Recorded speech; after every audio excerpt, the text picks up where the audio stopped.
Well, Comic-Con's just wrapped up, and as part of the proceedings, we get a little panel for Miraculous, which was pretty exciting because there was a lot they could talk about. After all, we're currently in the midst of the release of Season 6, although, that being said, we are currently in a hiatus as well. How long's it been since we got the last episode? Was it all the way back at the end of April to the start of May? Oh, they were having such a hot run and then just nothing. Either way, I think the hype is still decently high, and plus, there is the upcoming Tokyo special and Stella Force in the works. So this panel had a lot of potential. In the end, there does seem to have been a bit of news and clips that have made it out of the panel, and we'll talk about that here and now, bit by bit. Sadly, there is a lot that we already knew, but at this kind of stage, it's par for the course, really.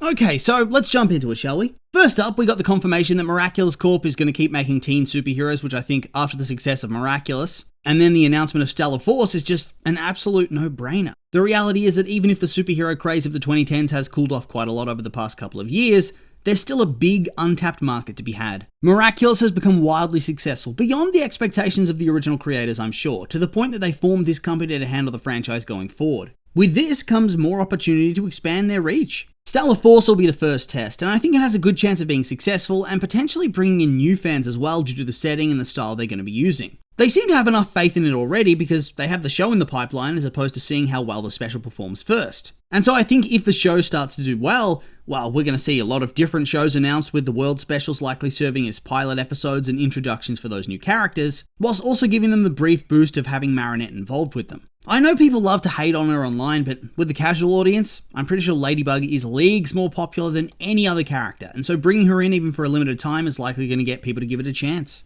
Anyway, as I said, this news feels like a no-brainer, and I'm pretty curious to see what type of content they have in store and what stories they've planned for the future. Are there going to be any crossovers between these different shows? Will they do a big team-up thing in the future? It was hugely hype when Lady Dragon and the American heroes turned up in Paris for the final battle with Monarch, but I do think they could push that type of thing even further if they wanted to. It's nice to be a bit more optimistic about the franchise these days, to tell you the truth. Historically, it's had a lot of low points, so right now, all of this is feeling good.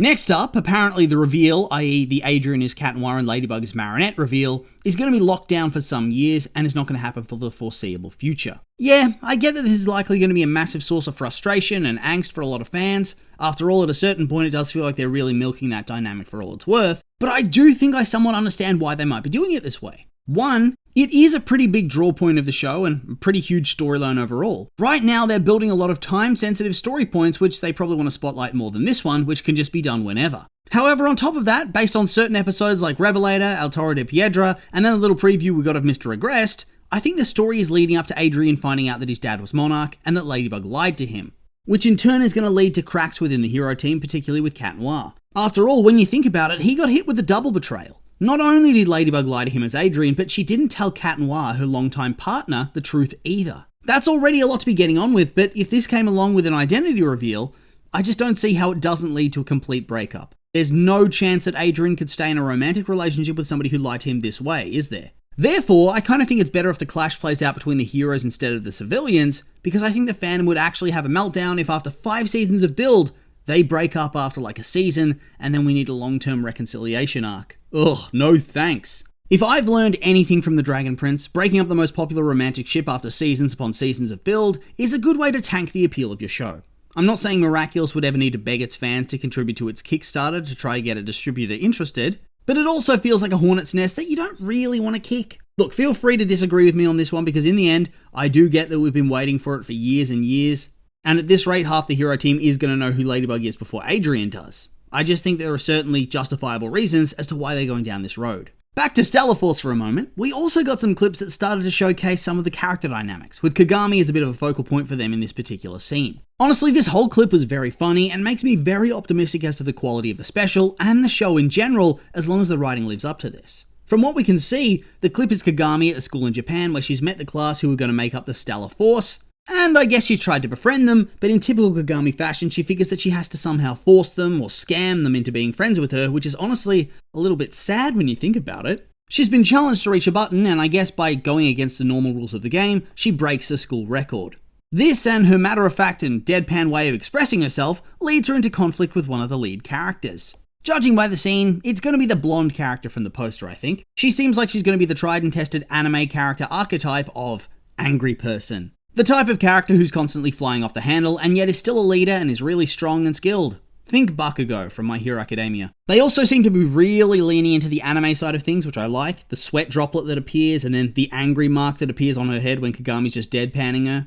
It looks like it's going to be a lot of fun. Then another one of the leads enters the scene and pulls a total marionette. He trips into them and knocks them over, and then offers his friendship to Kagami with no strings attached. Yeah, this scene, it's absolutely hype, and I'm extremely keen for it now. I mean, I already was to an extent, but at the same time, it was mostly for Marinette and Kagami. Here, I actually started getting interested in the new characters as well. So I'm pretty keen to see whether this special can make them popular enough for people to actually bother watching the new show. Moving on, we got some more discussion about Luca having a fake girlfriend, and every time I read this line, I do not understand what it means. We've already previously discussed this idea of Luca having a fake girlfriend, as it's not new information, but I'm just so confused. What is the end game for this storyline? Does it transition into this person being his real girlfriend? Or are we actually having a storyline that makes him seem weird and cringe? If this turns into some lame Luca character assassination, I'm going to be very, very sad. He's already been mostly kicked out of the show by sending him off to Brazil, so I hope they don't make him seem absolutely pathetic in this storyline either. Season 7's apparently in the writing stage, and I do wonder how far through the season they've gotten.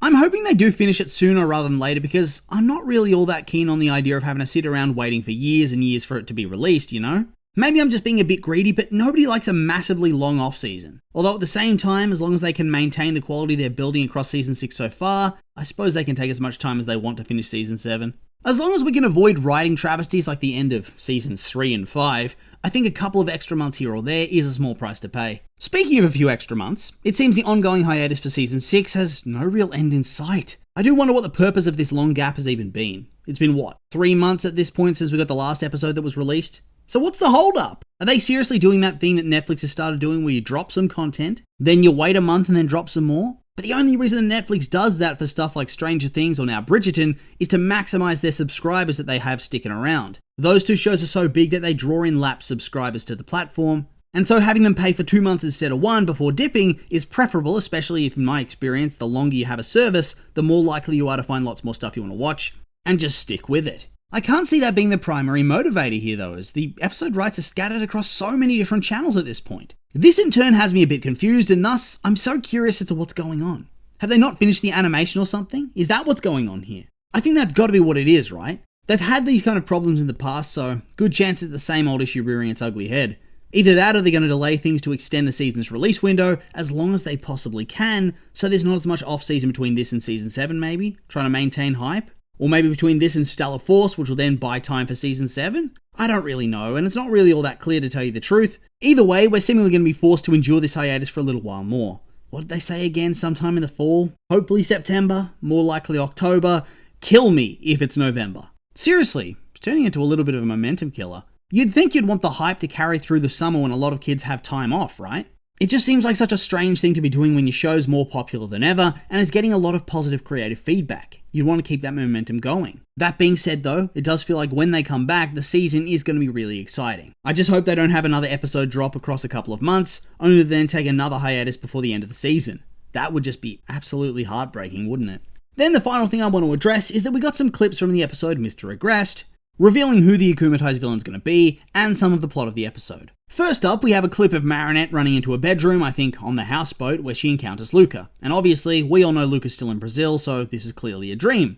Plus, he emerges from the blankets with a guitar in hand, which I found very funny. She confides in him that Gabriel Agreste was Monarch before he transforms into Adrian, who's obviously angry and upset and breaks up with her before being akumatized. After this, Marinette wakes up in a panic and Tika tries to get her to properly open up and calm down, but Marinette's trying to be stoic and brush it all off. So clearly, a part of this episode is going to be focusing on the whole Marinette feels guilty about not telling Adrian the truth about everything thing, but at the same time, she has doubts about actually telling him. She's afraid. Now, to be honest, I don't think we're getting anything major play out for this storyline here. It's obvious this is a long-term thing that they're going to milk for all it's worth, and at the same time, this episode's set before Revelator, right? I know they're somewhat playing fast and loose with the episode order for Season 6, but still, the fact that there's no progress on this front by the time of Revelator means that this is not going to lead anywhere just yet. It was a fun scene though, even with the wacky temporary voice actors they had, and I have to say, the photo that Marinette keeps of Adrian near her bed is just, it's just so funny. It feels like such an un-Adrian photo, to tell you the truth. It just gave me a good giggle.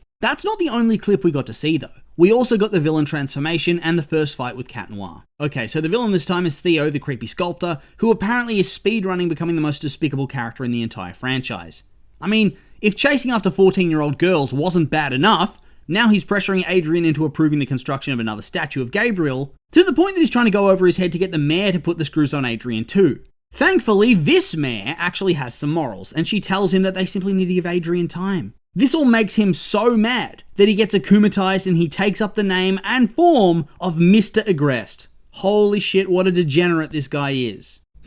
Maybe Cat Noir needs to accidentally cataclysm Theo without a Lucky Charm present that can reverse the damage. Toss this creep into the river with some cement shoes, I reckon. I do have to say though, I'm really enjoying that they're taking these low tier villains from season 1 and now repurposing them for the new era. It's just fun, and it's also fun to see how they seem to suck as people. This guy and the dude from Revelator, Vincent, who went from being Jagged Stone's pathetic creepy stalker to an online grifter in the span of apparently a year or so. We then get into the battle. Mister Agreste marches over to the mansion and starts threatening Adrian, who freezes up and is saved by the timely intervention of Natalie, who's able to get him out of harm's way, which in turn lets him suit up and come back to save her before the battle truly begins. In a sequence that parallels the fight in Evolution, I think it was, back at the start of Season 5, Cat Noir accidentally cataclysms the arm of the statue, and for a moment, I think he thought he'd accidentally killed him. That would have been a bit of a bummer, wouldn't it? Or maybe not, it is creepy Theo. Cat Noir, of course, fights a little bit, but ends up getting smacked across the city, leading to him requesting Ladybug to come and assist him, as is tradition. Honestly though, I'm rather excited to see this episode now. I feel like it is going to be a good episode for Adrian's development,